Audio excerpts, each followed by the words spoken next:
former DepEd Undersecretary Gloria Mercado 50,000 for 9 months. And the Vice President saying that Mercado was let go because she used DepEd to solicit donations from the private sector amounting to 16 million without her knowledge.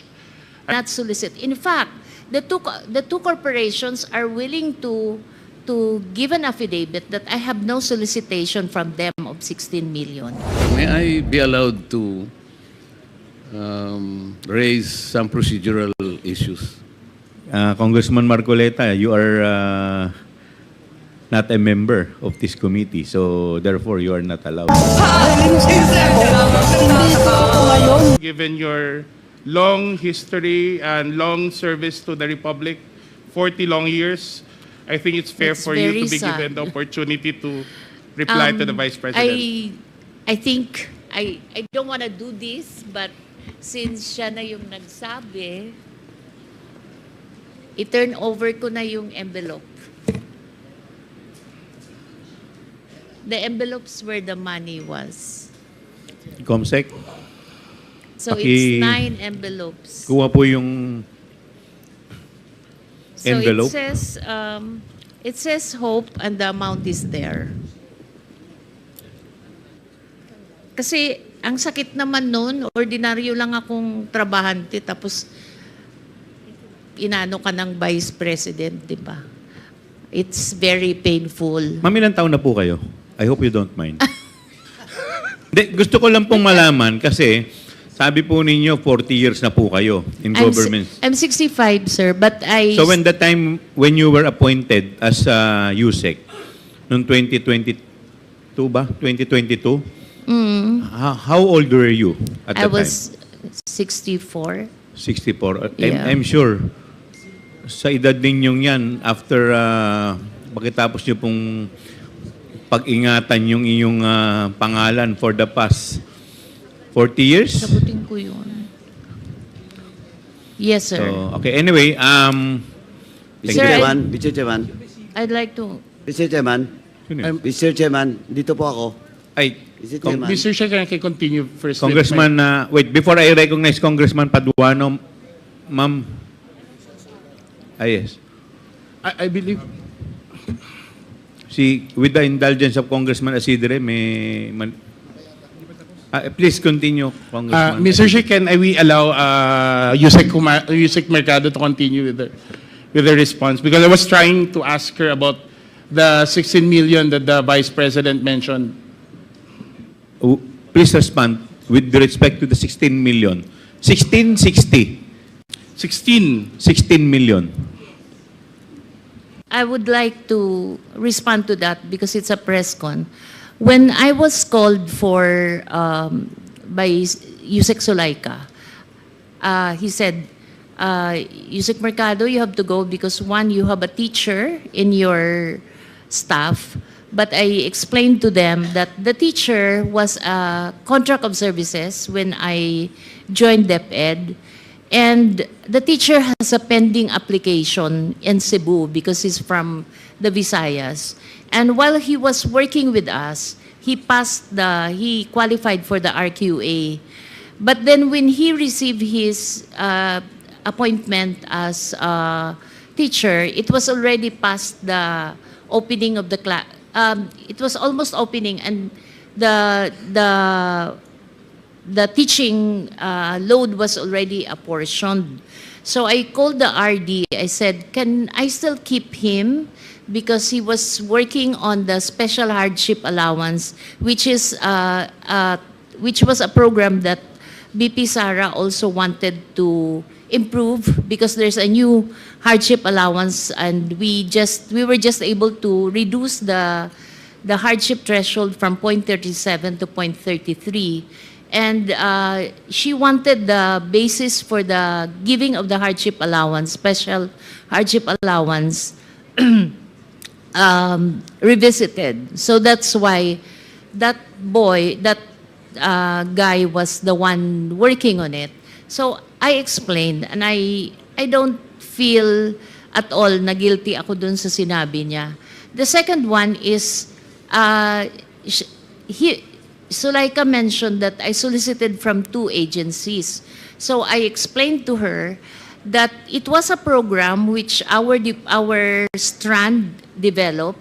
There were 2 consultants from UNICEF who developed the app, and then we asked our external partnership office to look for external partners who will be presenting the program, because we developed the concept.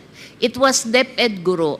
It's her being able to contact the 980,000 teachers. Parang kahit nasaan siya, pwede niyang makausap yung mga teachers. The second one was for us to do an electronic mode of the RQA. Parang there's no human intervention anymore. Everyone uploads the credential. Even the computation of the teacher qualification is already on an what do you call this? Wala na siyang human intervention. So that was the program. It wasn't us who choose who would be the partners who will be invited. It was the external partnership. So we made a presentation to almost all the corporations. And then some of the corporations appreciated that it's a very important program.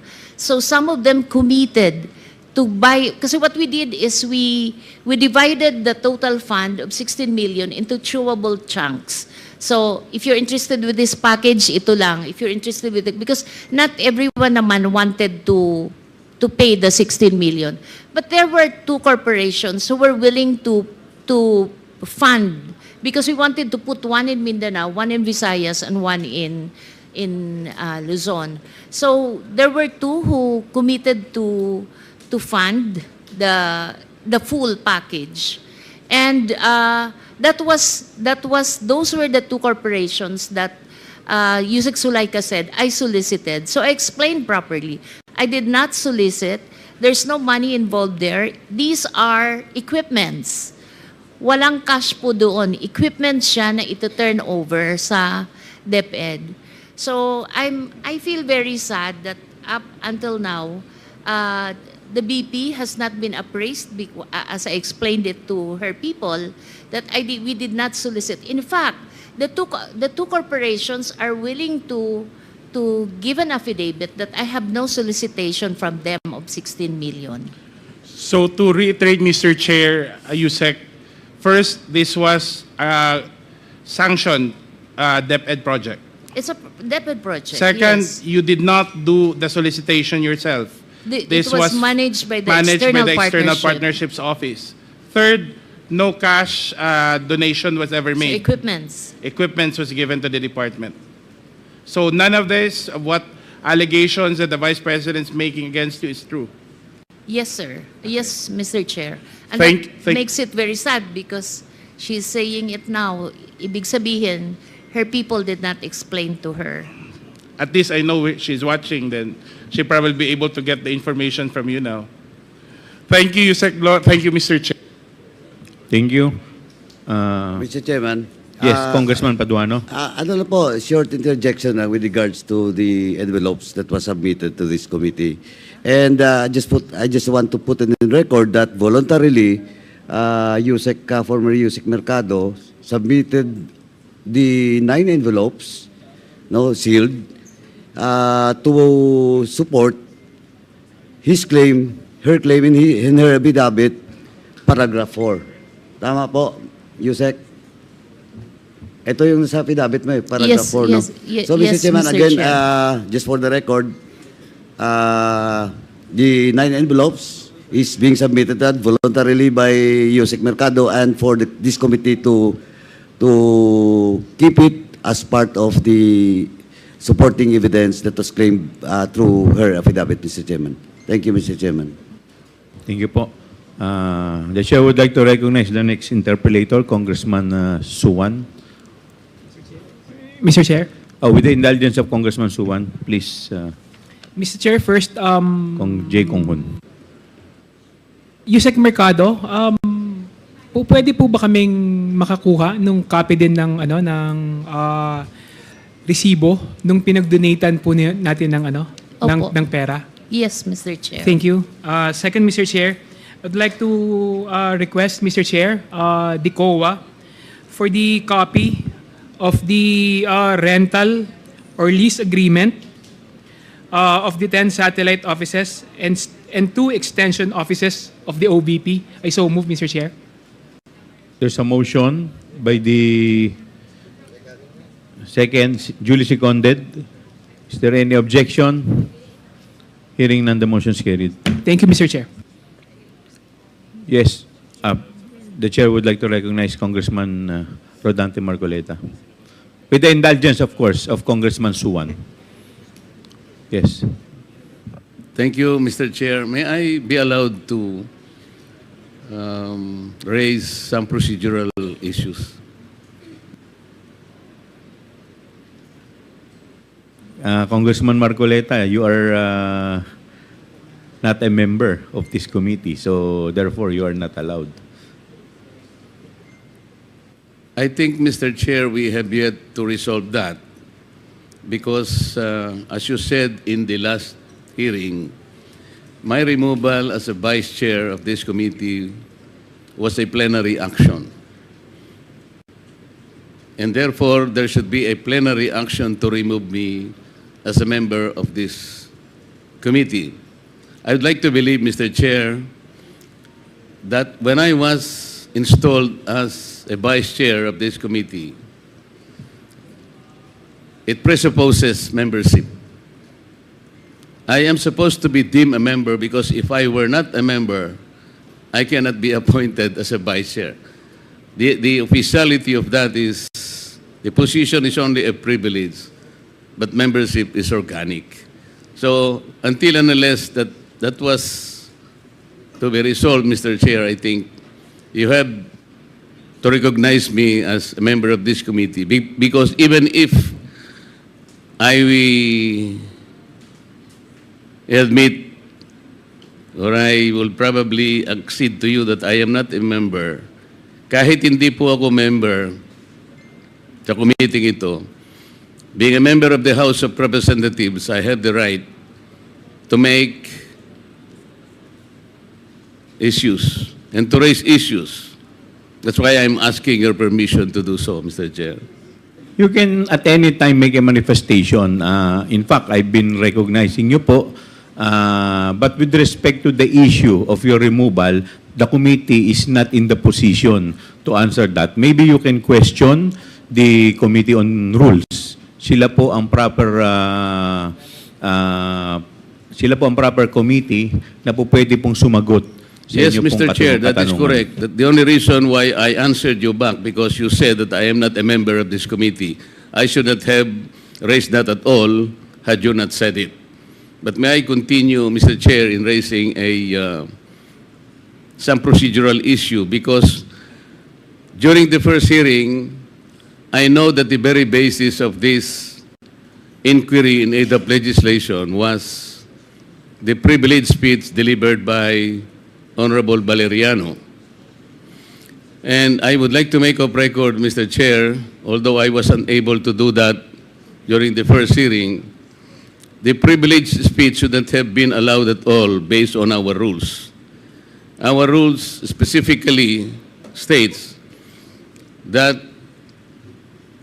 no one can be allowed or avail the privilege hour if the concerns he is to raise in his privileged speech principally and directly relates to a bill under consideration. At the time, Honorable Valeriano, Mr. Chair, delivered his privileged speech, the General Appropriations Bill was already filed on August 27, 2024. He took the floor on September 3, and therefore, any concern relating to the subject matter in the budget or in the bill should not have been allowed at all. And then, this morning, I saw the agenda, Mr. Chair. There was an additional agenda added in this committee, and this is supposed to be the manifestation raised by Congresswoman Louis Stroh. And I saw in the notes that it was taken up as motu proprio matter, Mr. Chair. On procedural matters, I don't know how it should be done because motu proprio, to my mind, is something that would indicate an official action taken without formal request from another party. And so my question, Mr. Chair, is how did the committee took it on a motu proprio basis when it was a manifestation taken by another party? I see it a very unusual procedure, Mr. Chair, because this representation, I would like to recall that sometime in March 2024, delivered a privileged speech dealing on the same subject matter, and I think even more, I questioned the several irregularities pointed out by the Commission on Audit, specifically in 2017, 2018, and 2019, covering the audit report of COA in the Department of Education. In that privileged speech, Mr. Chair, I took note of the sum of something like 3.25 billion pesos of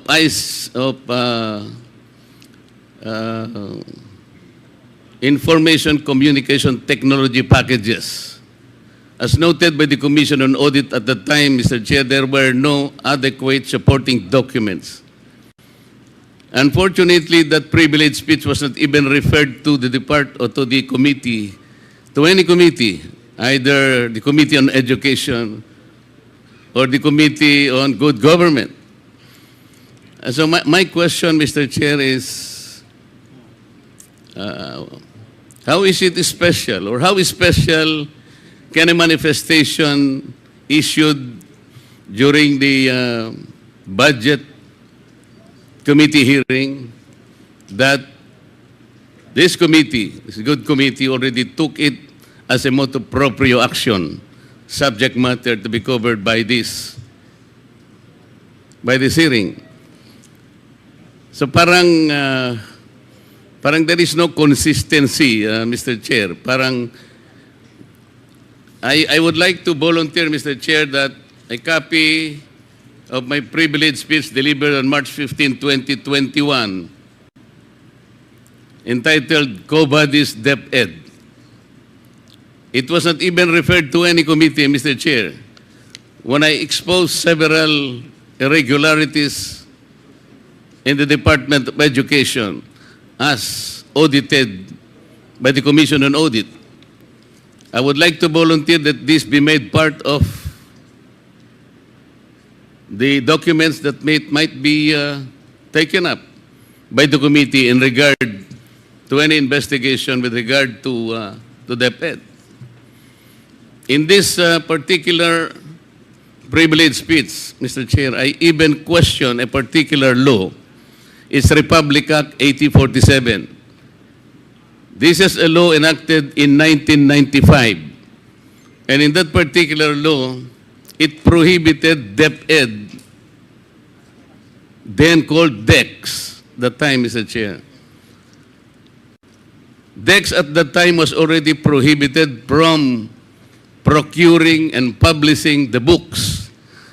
And it should be relegated, or it should be transferred to the private sector publishers. For more than 25 years, Mr. Chair, the DepEd did not follow the law. It's Republic Act 8047. I've been pointing out to them several times already. But there was no investigation done on that matter.